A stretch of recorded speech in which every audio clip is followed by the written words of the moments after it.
देश आज 79वां स्वतंत्रता दिवस मना रहा है। हर ओर जश्न और आजादी का माहौल है। देश भर में आजादी के तराने गूंज रहे हैं।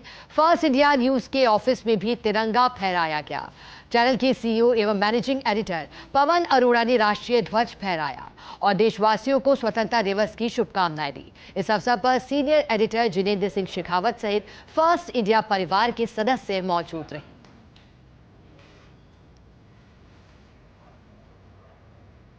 फर्स्ट इंडिया परिवार की ओर से सभी को स्वतंत्रता दिवस की हार्दिक शुभकामनाएं और बधाई। और फर्स्ट इंडिया परिवार ने भी आज स्वतंत्रता दिवस के खास मौके पर सीईओ एवं मैनेजिंग एडिटर की मौजूदगी में आज स्वतंत्रता दिवस मनाया है। ध्वज फहराया गया। इस दौरान वंदे मातरम की गूंज भी रही। फर्स्ट इंडिया परिवार का सभी सदस्य मौजूद रहे। सीईओ एवं मैनेजिंग एडिटर पवन अरोड़ा ने राष्ट्रीय ध्वज फहराया था और देशवासियों को स्वतंत्रता दिवस की शुभकामनाएं दी। सभी देशभक्ति के रंग में इस दौरान रंगे दिखाई दिए। आज ऑफिस परिसर को भी तिरंगे की थीम में ही सजाया गया था।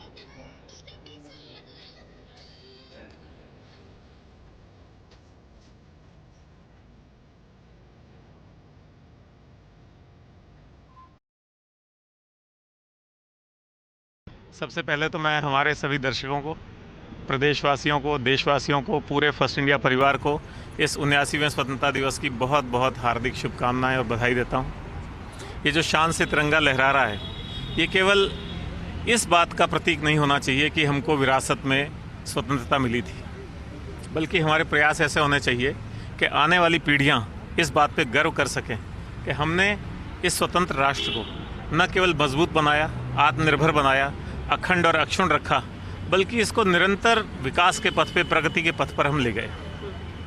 जिस समय आज़ादी मिली थी तो वो एक तरह से स्वतंत्रता संग्राम का अंत था, लेकिन एक ऐसे भारत के निर्माण का शुभारंभ था जहां सबके लिए न्याय हो, सबके लिए समानता हो, लोकतांत्रिक मूल्यों की रक्षा हो, सबको आगे बढ़ने के समान अवसर मिलें।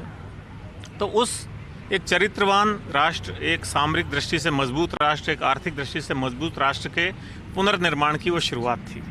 और जो ये देशभक्ति और देश प्रेम की अभिव्यक्ति है, ये अभिव्यक्ति मैं मानता हूँ कि साल में केवल 2 बार रस्मी तौर पे नहीं होनी चाहिए, बल्कि हमारे रोज़मर्रा के जीवन में एक जिम्मेदार नागरिक के रूप में निरंतर होनी चाहिए।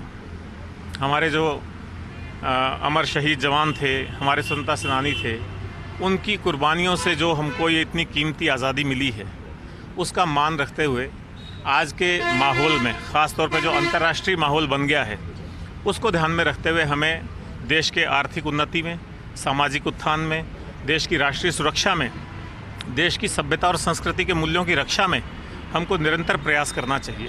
चाहे वो अमेरिका का विषय हमारे आर्थिक समृद्धि से लेकर के हो, चाहे वो चीन और अन्य देशों का, पड़ोसी देशों का हमारी सामरिक सुरक्षा को लेकर के हो। इन सब चीज़ों को ध्यान में रखते हुए प्रत्येक नागरिक को, और हम जहाँ भी हैं, जो मैं हमेशा कहता हूँ, एक सिविल सोल्जर के रूप में, बिना सरहद पर गए हुए जहाँ हैं, उस रूप में, उस भूमिका में देश को आगे बढ़ाने में, देश को मजबूत करने में अपनी भूमिका निभाएं।